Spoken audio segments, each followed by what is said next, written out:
Good morning students, फिर वही नई उमंग और उत्साह के साथ आज तारीख 29/12/2023 को पहला मेरा चैप्टर ये रहेगा कि भारतीय इतिहास का विकृतीकरण कैसे हुआ, उसके बारे में बताएंगे। फिर हम बताएंगे थेलस थ्योरम के बारे में। थेलस थ्योरम पे एक्सरसाइज 6 और 7 को डील करेंगे। उसके बाद बताएंगे कि हमारा जो सभ्यता था, हमारे जो आर्य लोग थे, क्या मांसाहारी थे या नहीं थे, ये इस पर प्रश्न रहेगा। और चौथा रहेगा कि बहुत सा विद्रोह के बारे में कल मैंने बताया था, भील विद्रोह, कुक्का विद्रोह, बहुत सा विद्रोह और कुछ विद्रोह छूटा हुआ है, वो विद्रोह के बारे में बताएंगे। बड़ा इंटरेस्ट जगाएंगे आपके दिल में और आपको फायदा दिलाने के लिए कोई भी एग्जाम दे रहे हैं उसमें आपको फायदा हो जाए। मेरी बातों को सुनने से यदि आपको फायदा हो जाएगा तो मेरा जीवन धन्य हो जाएगा और आपका भी जीवन धन्य हो जाएगा। और हम आपसे एक ही गुजारिश करेंगे कि एक सब्सक्राइब जरूर करिए, क्योंकि मैं बड़ा मेहनत करके आपको कुछ ना कुछ ज्ञान देने की कोशिश करता हूं और किताबों से कुछ नोट्स तैयार करता हूं। डेली आपको कुछ ना कुछ नया ज्ञान देने का कोशिश मेरा रहेगा और हमेशा रहेगा। चंद शब्दों के साथ मैं अपना भारतीय इतिहास का विकृतीकरण की गई और कहां की गई, इसके बारे में। अंग्रेजों ने भारतीय इतिहास के प्रति समाज का अनादर, अनास्था और अरुचि की भावना पैदा करना आवश्यक था। इसीलिए उसने उन ग्रंथों और उन स्थापित मान्यताओं के बारे में ऐसी मनगढ़ंत बातें प्रचारित कराई जिसके आधार पर उन ग्रंथों की अविश्वसनीयता, अतिरंजित, कल्पित, अप्रमाणित बताकर उन्हें महत्वहीन और काल्पनिक करार देना सहज हो गया। मेरा नाम रामायण, महाभारत, वेद, उपनिषद को कंप्लीटली उन्होंने कल्पित समाज को जो दर्पण दिया कल्पित है, प्योर कल्पना है, वो कोई घटित घटना नहीं है। लेकिन आपको मैं बार बार बताना चाह रहा हूं कि रामायण, महाभारत टोटल पृथ्वी पर घटित हुआ है और रिसर्च का विषय है, न कि यही छोड़ देने का विषय है। मात्र आप 2-4 पीढ़ी पीछे जाकर देखिए, दादा के दादा यदि आपके पास आया तो क्या आप पहचान पाएंगे? नहीं। उसी प्रकार हमारे जो पूर्वज थे त्रेता युग में, वो मेरे रियल में पूर्वज हैं, रहेंगे और सदा बने रहेंगे।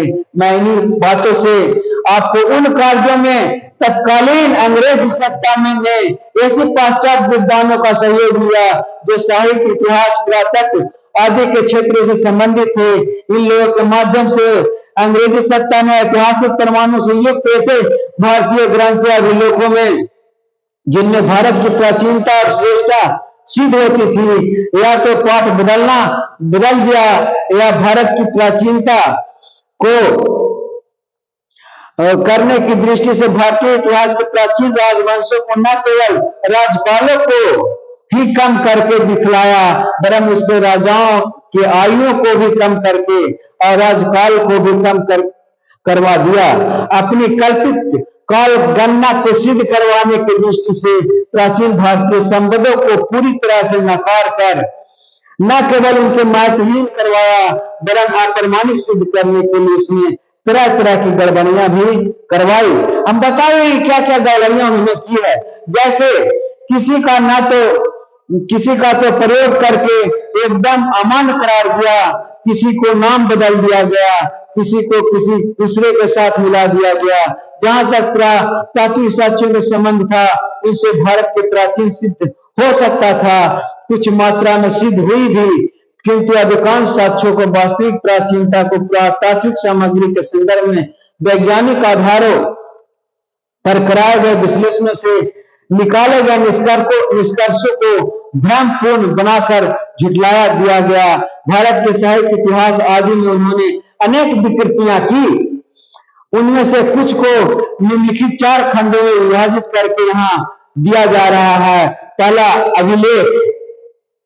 अभिलेखों में उसमें शब्द परिवर्तन कर दिए, अर्थ परिवर्तन कर दिए, पाठ परिवर्तन कर दिया। प्रक्षिप्त अंश को जोड़ दिया, पट को विलुप्त कर दिया गया। इस प्रकार उसमें करके उसकी जो रियलिटी थी उसको हटा दिया गया। हम पाश्चात्य विद्वान इतिहासज्ञों ने अपने उद्देश्य प्राप्ति के लिए भारतीय ग्रंथों के मूल पाठों को कहीं अक्षरों में, कहीं शब्दों में, कहीं वाक्यावली में मनमर्जी से परिवर्तन कर दिए और करवाए। यही नहीं, वाक्यावली में परिवर्तन के साथ साथ कहीं कहीं परिलक्षित अंश जोड़ दिए गए, कहीं कहीं मूल अंश लुप्त भी कर दिया गया। इस प्रकार हमारी सभ्यता, हमारे इतिहास को पूरा कपोलकल्पित सिद्ध करने के लिए बहुत सारा कार्य किया उन्होंने, जो गलत था।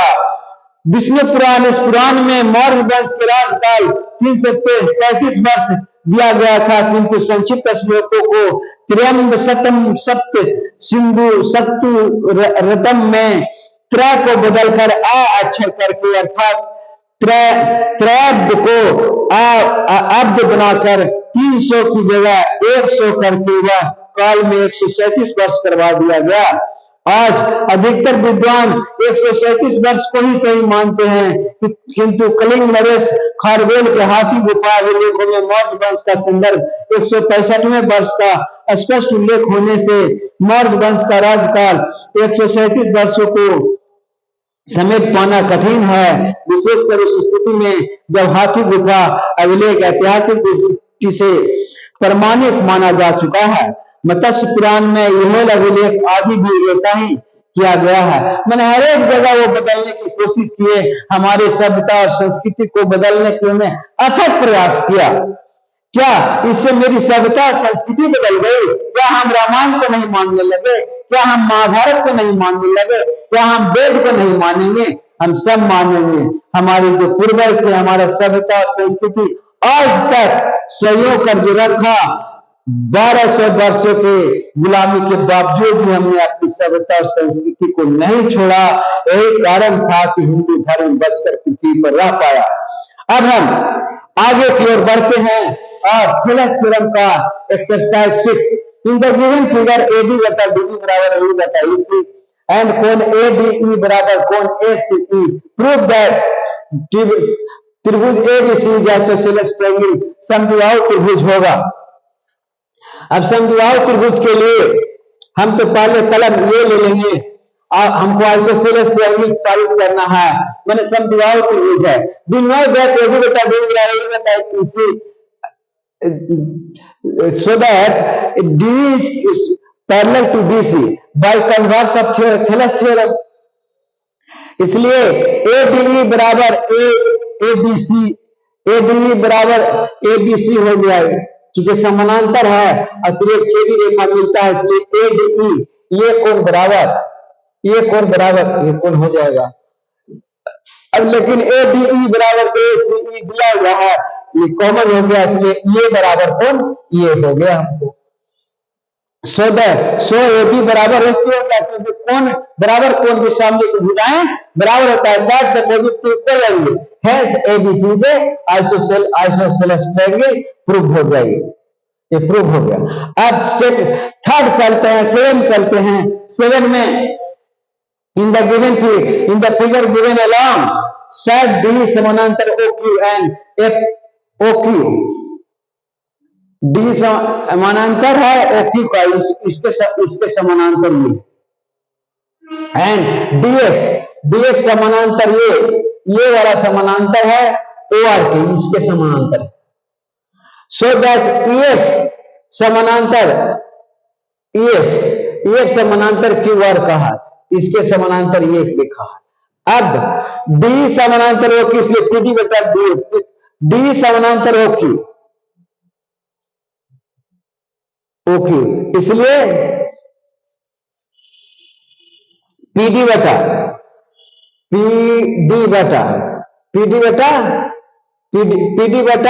DO, ये PD बटा DO बराबर ये त्रिभुज है,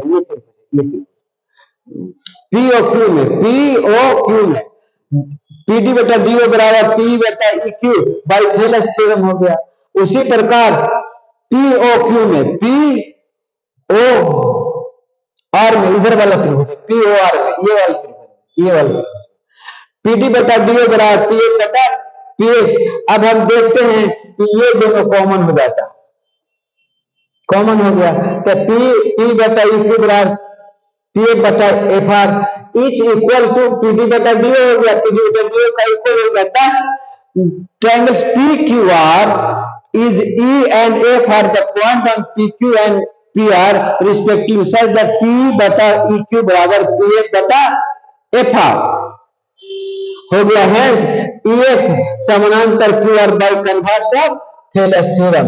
बड़ा ही आराम तरीके से प्रूफ होता है और आपको भी अच्छा लगता होगा कि कितना ढंग से मैंने बताया है, आपको भी समझ में आया होगा। यदि समझ में आया तो एक सब्सक्राइब जरूर करिएगा और एक लाइक भी करिएगा। अब हमारा अगला थर्ड जो हम कंटेंट बनाए हैं कि क्या आर्य मांसाहारी थे, इस पर मैंने नोट्स तैयार किया है। आज आगे के चाहे हम ऋग्वेद सामवेद सब बता चुके हैं, उसमें क्या लिखा गया है कि उससे पता चला है कि हमारे आर्य लोग मांसाहारी नहीं थे, जबकि अंग्रेजों के द्वारा कहा गया बात कि आज मांसाहारी थे, घुमक्कड़ थे, ऐसी बात नहीं थी। हम चरक संहिता को अब प्रमाणित देते हैं। चरक संहिता में चिकित्सा स्थान 19.4 में लिखा हुआ है कि आदि काल में यज्ञों में पशुओं के स्पर्श मात्र होता था, ये आलम्ब थे, यानी उसका वध नहीं किया जाता था। दूसरे शब्द में कहा जा सकता है कि आदि काल में पशुओं को मारकर खा जाना तो दूर, यज्ञों में भी पशुओं का वध नहीं किया जाता था। महाभारत काल में महाभारत के अनुसार अनुशासन पर्व और मत्स्य पुराण में भी इस प्रकार के तथ्यों का उल्लेख आया है। विशिष्ट धर्म सूत्र का अध्याय 21 में भी इस दृष्टि से दर्शनीय है। उसके अनुसार इस काल में भी वृथावांश भक्षणम निषिद्ध था। प्राचीन विदेशी वाग्मय यहूदी और अरबन आर्यों की भांति ही यहूदी और अरबन के लोग भी काल मान के चतुर्भुजी में विश्वास करते हैं। उनके यहाँ प्राचीन ग्रंथों में लिखा मिलता है कि सुवर्ण युग सतयुग में मनुष्य निरामिष भोजी था। भागवत दंत के उस संदर्भ में एक उदाहरण दिया जिसमें बताया गया है कि among the Greek and Semites therefore the idea of the golden age and the taught that in the age of man was vegetarian in his diet। Bharatvarsh का वृद्ध इतिहास भाग 1 में है। हेरोडोटस का प्रसिद्ध इतिहासकार हेरोडोटस अपने ग्रंथ के भाग 1 के पृष्ठ 173 पर लिखा है कि मिस्र के पुरोहितों का यह धार्मिक सिद्धांत था कि यज्ञ के अतिरिक्त किसी जीवित पशु को नहीं मारते थे। स्पष्ट है कि यज्ञ के अलावा पशु की हत्या वहां नहीं होती थी। मेगाथनीज के अनुसार आदि काल में मानव पृथ्वी के स्वाभाविक रूप में उत्पन्न आहार पर निर्भर था। भारत और विदेशी वाग्मय के आधार पर दिए गए उक्त विवरणों से स्पष्ट हो जाता है कि आदिकालीन मानव मांसाहारी नहीं वरन निरामिष भोजी था। वेदों की संरचना काल 1500 से 1200 ईस्वी पूर्व तक भारत में जो कुछ माना गया है, भारत के प्राचीन परंपरा के अनुसार वेदों का संकलन सृष्टि निर्माण से बड़ा घनिष्ठ संबंध रहा है। कारण उसका मानना ही सृष्टिकर्ता ब्रह्मा जी ने सृष्टि का निर्माण करके उसके संचालन के लिए जो भी विधान दिया वह वेद ही है। भारत का काल गणना के अनुसार वर्तमान सृष्टि का प्रारंभ हुए 1.97 अरब वर्ष से अधिक हो गए, जबकि बाइबल का आधार पर पाश्चात्य विद्वानों का मानना है कि वर्तमान सृष्टि का बने 6000 वर्ष से अधिक नहीं हुए हैं, अर्थात इसके पूर्व कहीं भी कुछ नहीं था। इस संदर्भ में पाश्चात्य विद्वान H.G. वेल्स का outline of the world history 1934 के पृष्ठ 15 पर लिखा निम्न कथन उल्लेखनीय है कि केवल 200 वर्षों पूर्व मनुष्य उत्पत्ति की आयु 6000 वर्ष तक मानी जाती थी, परंतु अब पर्दा हट गया है तो मनुष्य अपनी प्राचीनता लाखों वर्ष तक आंकने लगा है। इस प्रकार हमने देखा कि हमारा जो भी वर्णन आया मेघासुर का, हेरोडोटस का, सभी से यह पता चलता है कि हमारे पूर्वज यानी और मांसाहारी नहीं थे, माने निरामिष थे, निरामिष भोजी थे। अब उसके बाद मैं तीसरा पोजीशन खत्म करने के बाद चौथा अध्याय के रूप में मैंने बताया है कि अब मैं कुछ विद्रोह के बारे में, जो नील विद्रोह, रामोसी विद्रोह, भील विद्रोह के बारे में कल बताया था, आज मुंडा विद्रोह। 1831 ईस्वी में अंग्रेजों द्वारा बाहरी लोगों के राजस्व खेती के अधिकार दिए जाने वाले नवीन कानून को बंगाल सरकार के नए न्यायिक राजस्व कानूनी विरोध में मुंडाओं ने अंग्रेजों के खिलाफ विद्रोह कर दिया। यह अत्यंत ही भीषण विद्रोह था।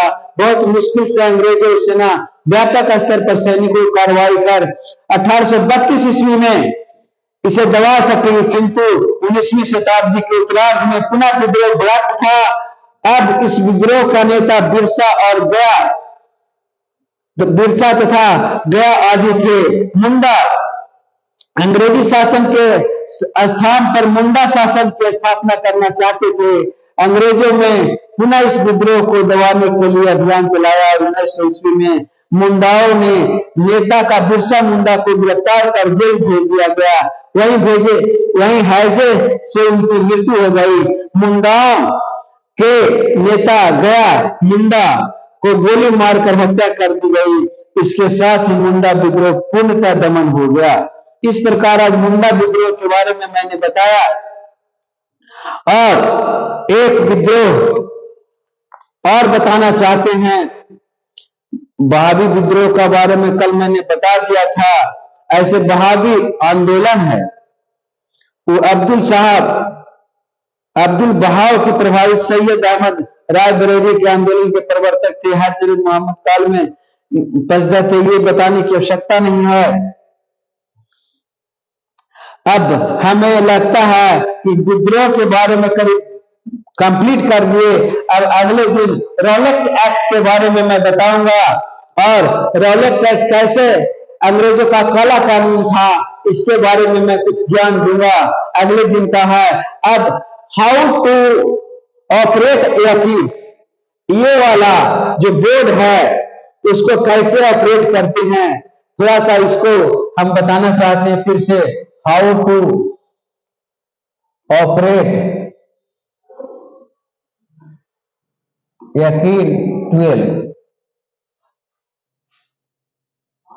ये लिखने में जो भी दिक्कत है, धीरे धीरे परफेक्टनेस की ओर जा रहा हूं। ये बोर्ड पर लिखने का जो थीम था, धीरे धीरे मैं सही कर रहा हूं, और आपको भी बताते हैं, जो भी जानते हैं उसको बताते चलते हैं कि इस तरह का आप भी करिए। और इसको सेव करने के लिए देखिए, यहाँ सेव बटन है, यस करेंगे ये सेव हो जाएगा। अब ये सेव हो चुका है। अब हम इसको मिटाने का वही कला इससे मिटाते हैं। इस प्रकार को हम कर दिए, मिटर गया, और ये मिटर गया, ये मिटर गया, और ये मिटर गया। इस जैसे जैसे पीढ़ी में हम करेंगे वैसे वैसे ये मिटर जाएगा, मिटर गया। और इसको लाने के लिए अंडू करेंगे। इस प्रकार यदि करते गए तो फिर से आ जाता है। ये चीज आप सीख गए तो हमको लगेगा कि आप ये बोर्ड पर लिखना सीख गए। और मैं इसके बाद बताऊंगा कि इसको यदि बंद करने का जो उपाय है, इस प्रकार। और आप यदि आप YouTube चलाते हैं तो YouTube भी चलाइए और देखिए। YouTube से थोड़ा मैं भी नहीं जानता हूं, YouTube अभी इंट्रोड्यूसिंग फैमिली प्लान अभी तक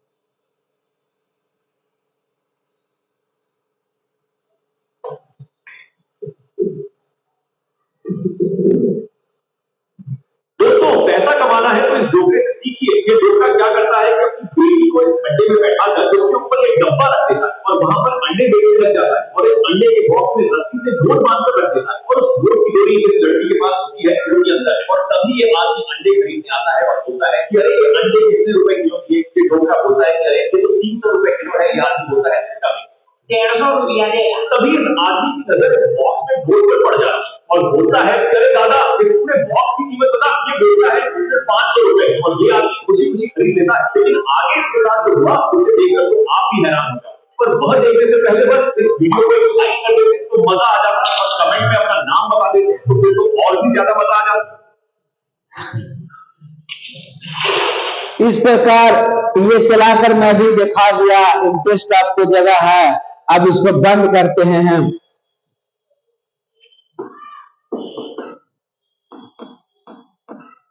इस प्रकार आज इतना ही रहा और इसी के साथ मैं आज का वीडियो समाप्त करता हूं। धन्यवाद, धन्यवाद। जय हिंद, जय भारत।